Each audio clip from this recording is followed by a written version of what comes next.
Olá, pessoal da Turma X. Então, vamos aqui mais uma vez na resolução de mais uma atividade que eu mandei para vocês. Resolvendo a segunda atividade da disciplina de parasitologia e microbiologia. Vamos lá para o comentário das diversas questões. Então, essa atividade que eu enviei para vocês, cujo vencimento era dia 24, ela vai começar da seguinte forma. Começa assim. Qual a relevância do estudo da microbiologia para o profissional técnico de enfermagem? Então, pessoal, vocês devem se atentar para a seguinte coisa: o estudo da parasitologia e a microbiologia para qualquer profissional da área da saúde é de suma importância, porque esses conhecimentos eles vão estar relacionados ao entendimento da proliferação dos micro-organismos, multiplicação desses micro-organismos e potenciais causadores de doenças. Então, assim, a gente entendendo como que esses mecanismos ocorrem, nós podemos interferir em determinado momento ou ciclo da doença e evitar esse processo de propagação da doença. Dado isso aí, a importância do estudo e conhecimento disso. Dentro do curso técnico de enfermagem, a gente estuda parasitologia e microbiologia. Não estudamos assim muito aprofundado, mas damos um conhecimento específico para a necessidade do curso.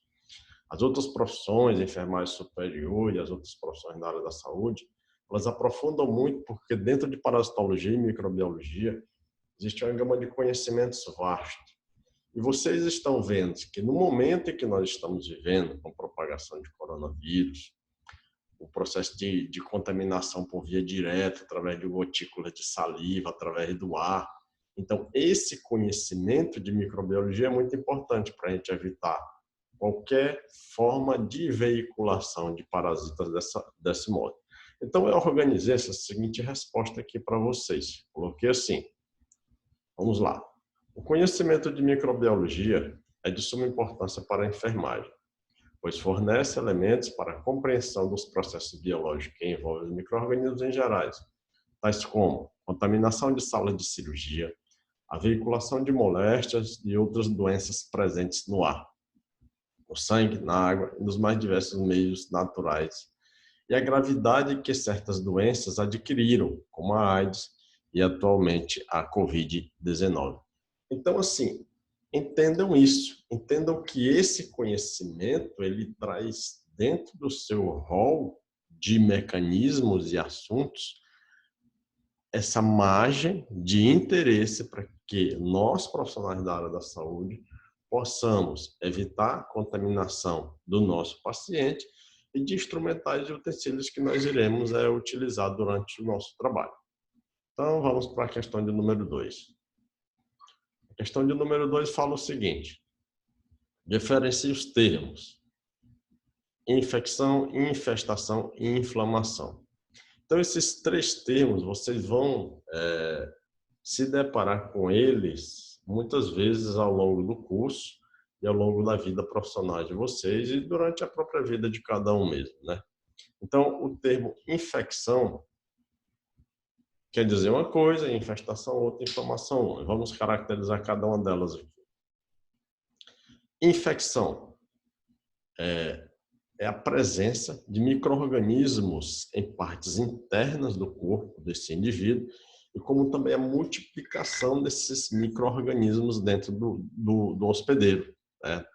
Eu até citei para vocês no slide da videoaula a presença de uma piodermite, onde eu tenho lá a presença de pus, né, na pele, caracterizando a presença de bactérias, que são esses micro-organismos. Então, infecção é isso. Geralmente as infecções elas são pelos seguintes seres: vírus, bactérias, protozoários ou fungos. E uma característica básica das infecções é a multiplicação desses micro-organismos dentro da estrutura orgânica do hospedeiro. Então, tá aí exemplo: infecção por bactérias de estafilococos. Na pele ocorre comumente isso aí muitas piodermites, as furunculoses. Ou a inflamação. A inflamação é uma resposta sinal, né, do organismo caracterizado pelos seguintes sintomas: edema, rubor, que é a vermelhidão, dor no local do problema e aumento da temperatura local e a perda momentânea da função. E então faltou aqui a gente colocar a infestação. A infestação, já tem lá no início, né? Tá até vacilando aqui, né, com vocês. Então tem bem no início aqui, ó.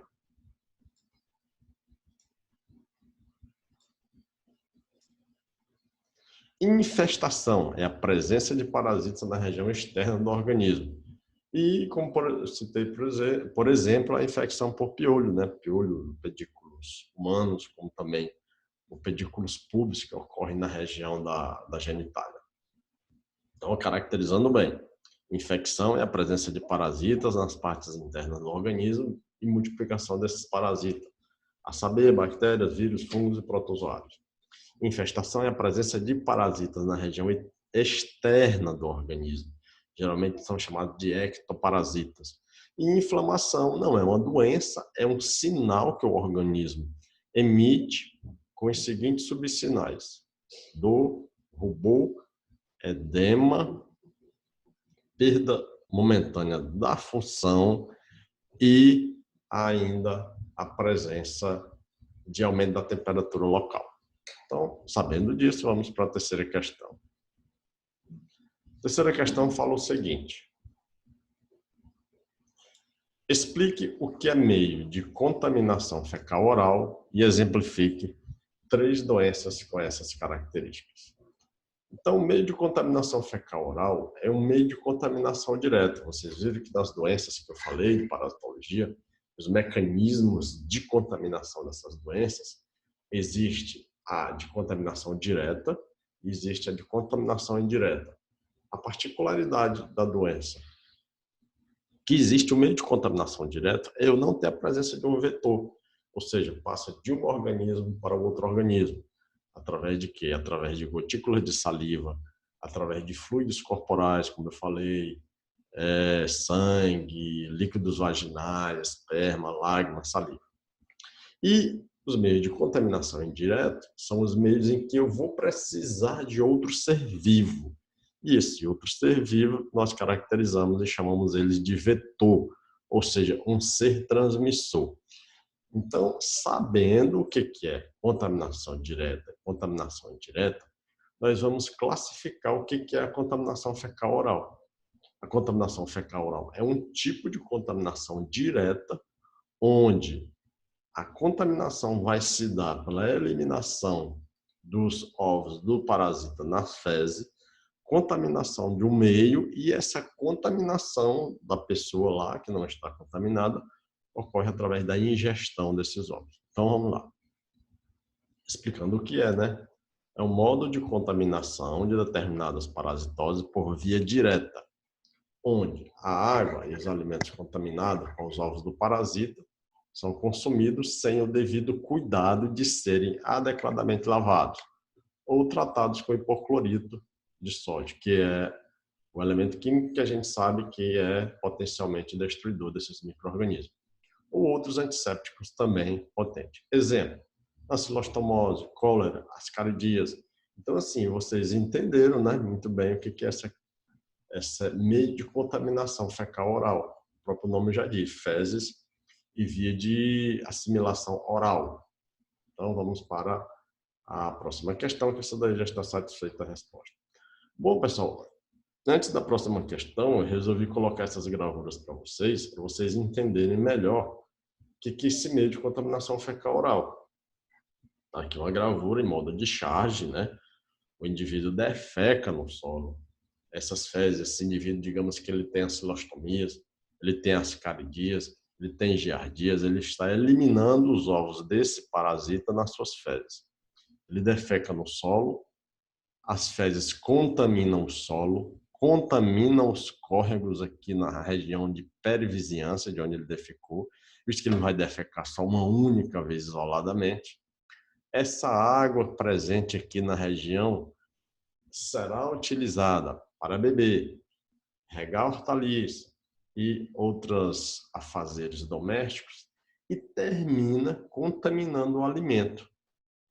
Na contaminação desse alimento, esse indivíduo consome esse alimento e, posteriormente, ele vai sentir aqui a presença de dores abdominais, com presença de diarreia, e etc, etc. Então, assim, o principal fator de veiculação dessas doenças de transmissão fecal-oral é a eliminação de fezes diretamente no solo, principalmente próximo de região de córregos, próximo de região que tem plantações de hortifruti. E aqui eu trouxe uma gravura, né, que a nível de estatístico mundial, ainda 1 bilhão de pessoas não utilizam fossas sépticas no mundo. E a Índia é o principal país onde se destaca isso, onde temos essa gravura aqui, né? Tanto de crianças aí defecando no solo aí, como se fosse uma brincadeira. Então vamos para a questão de número 4.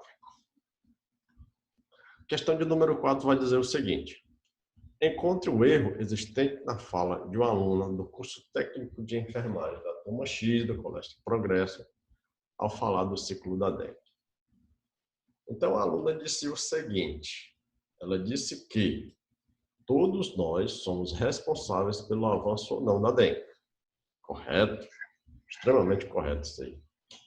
O mosquito, ao surgir da água parada, é o principal agente causador dessa doença, sem falar que ele já nasce contaminado. Bom, aí ocorreu erro.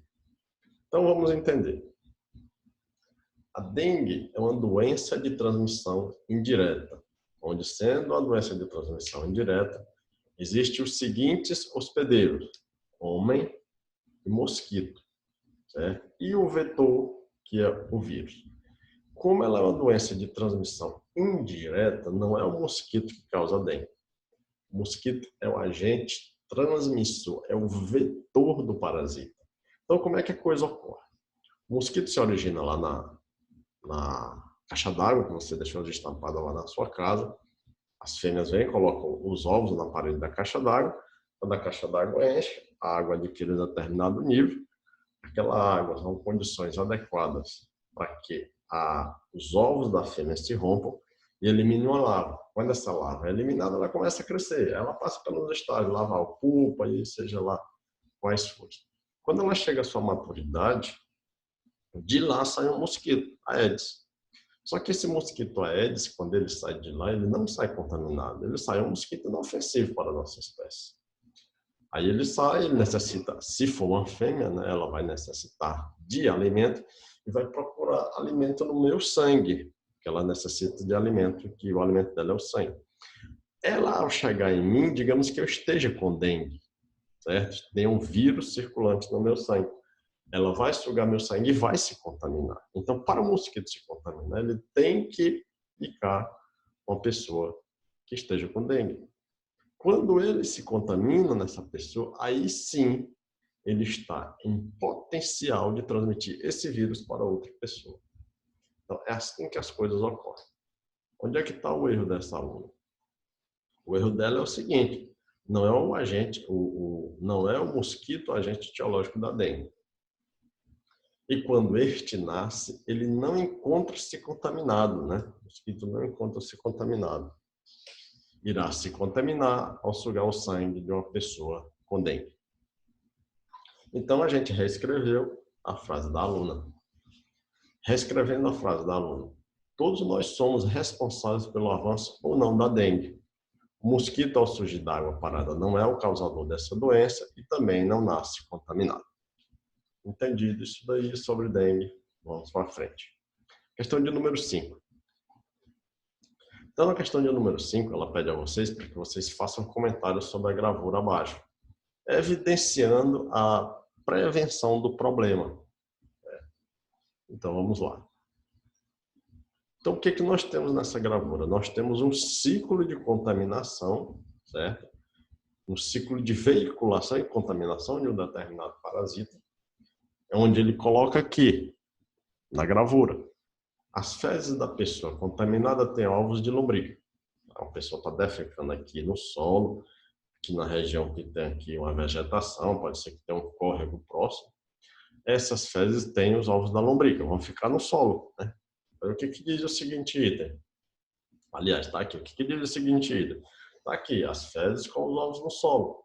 Os ovos ficam no solo ou na água, contaminando-os. Vão ficar aí por um bom período aí. O que necessário for até chegar em um ambiente propício para que esses ovos liberem uma larva e essa larva se desenvolva em um novo verme. Então está aqui, seguindo. Hortaliças e frutos podem ser contaminados por esses ovos, com certeza.